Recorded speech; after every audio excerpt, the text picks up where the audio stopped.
Kia ora, kamusta? Ayan, so dahil weekend ngayon, nagkaroon tayo ng time para pumunta sa Sylvia Park. And finally, ayan, nabili na rin natin yung matagal na nating hinahanap, which is Panasonic Noise Cancelling XBS DEEP.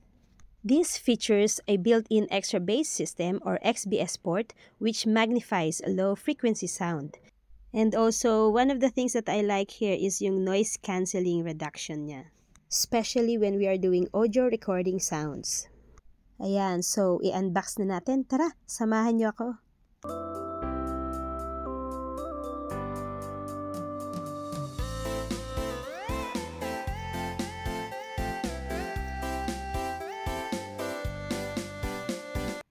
Here's where you can find the volume button, the power on button, Bluetooth, and then charging port.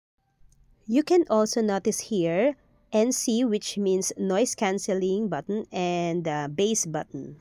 And ayan, adjustable din naman yung size niya. So pwede na natin itong i-connect sa laptop, sa phone, or even sa smart TV. So this time, susubukan natin siyang i-connect sa smart TV natin.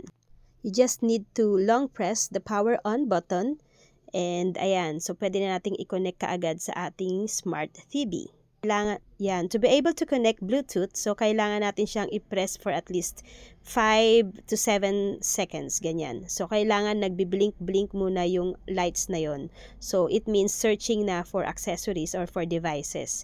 So once na nagbi-blink na yung light on na yon, it means nagbi-Bluetooth pairing na siya. Ayan, so kailangan nagbi-blink siya.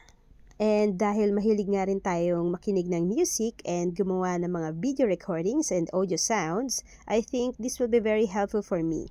Also, dahil nag-book na tayo ng PTE Academics exam by next month, so kailangan na rin talaga nating mag-review and mag-focus. For me, this could be a great help for me to develop my listening and speaking skills, especially when preparing for the upcoming latest PTE Academics exam, which includes summarize group discussion and respond to a given situation. Soon, I will be sharing with you tips on how to review for the upcoming PTE Academics exam. Follow for more! Don't forget to click like and share. Until next time!